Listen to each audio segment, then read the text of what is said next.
Assalamualaikum warahmatullahi wabarakatuh. Kami dari kelompok 8 akan mempresentasikan hasil diskusi kami mengenai manajemen pemrosesan. Perkenalkan, nama saya Dinda Ayu Anggraini dengan NIM 4611422002. Perkenalkan, nama saya Doni Biraidinova dengan NIM 4611422034. Perkenalkan, nama saya Fahreza Ananda Kusuma dengan NIM 4611422042. Perkenalkan, nama saya Izanara Fitri dengan NIM 46114222043.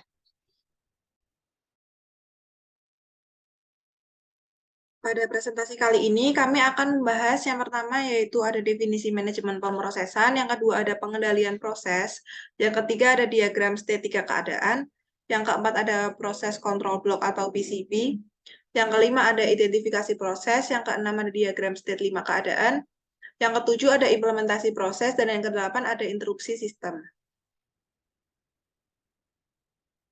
Definisi manajemen pemrosesan. Manajemen pemrosesan adalah program yang sedang dieksekusi. Unit terkecil yang sedang secara individu memiliki sumber daya dan dijadwalkan oleh sistem operasi atau SO. SO mengelola semua proses di sistem dan mengalokasikan sumber daya ke proses-proses sesuai dengan kebijaksanaan untuk memenuhi sasaran sistem. Hal-hal berkaitan proses. Yang pertama ada multi-programming atau multitasking, lalu ada multi-processing, dan ada distributed processing. Pengendalian proses. Kebutuhan utama pengendalian proses oleh SO dapat dinyatakan dengan mengacu ke proses, yaitu yang pertama saling melanjutkan atau interleave, yang kedua mengikuti kebijaksanaan tertentu, yang ketiga mendukung komunikasi antar proses dan penciptaan proses. Selanjutnya dilanjut. Kemudian ada state dasar 3 keadaan.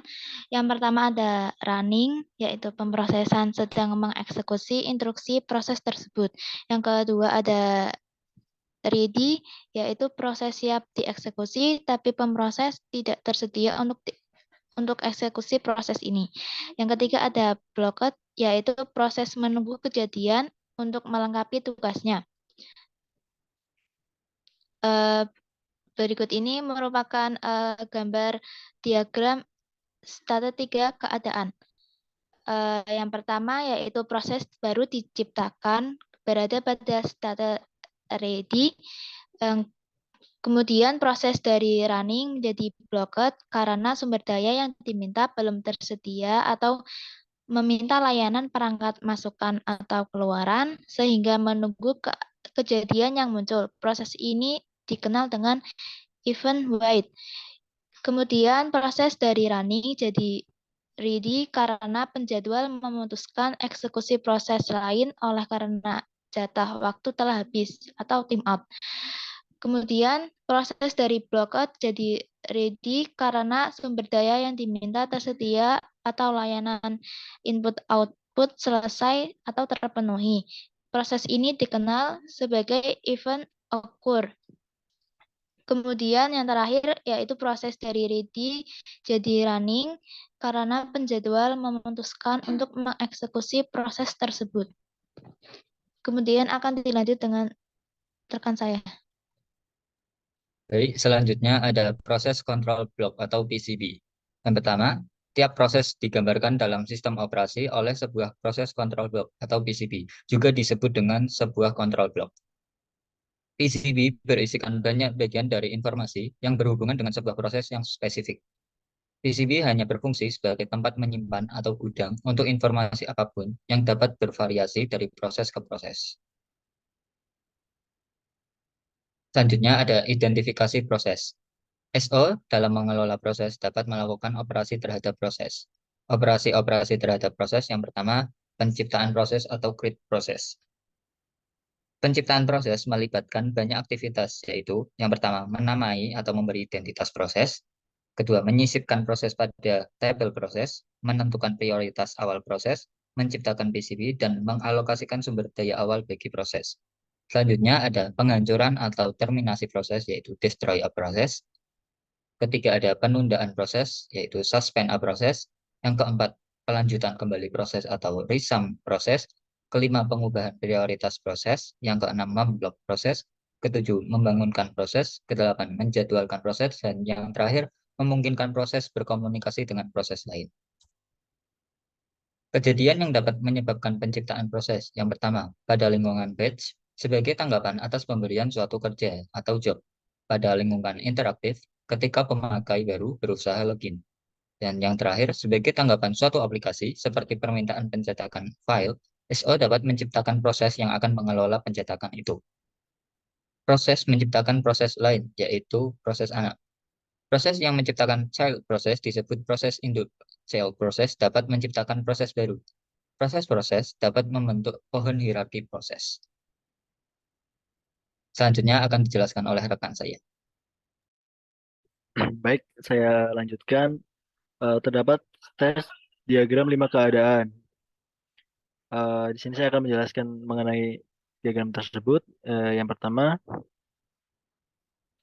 dua state baru dimasukkan sehingga membentuk diagram 5 state, yaitu suspended ready dan suspended blocked.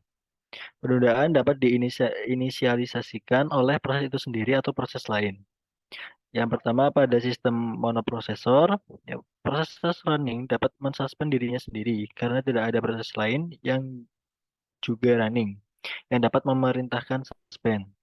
Yang kedua, pada sistem multiprosesor, proses running dapat disuspend proses running lain pada pemrosesan berbeda. Pemrosesan ready hanya dapat disuspend oleh proses lain. Pada proses blocked, terdapat transisi menjadi suspended blocked.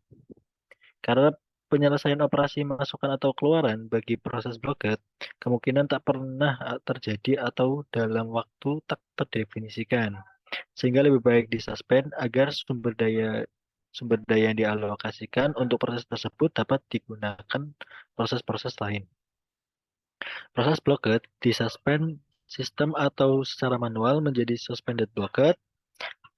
Bila akhirnya operasi masukan atau keluaran berakhir, maka segera proses suspended blocked mengalami transisi.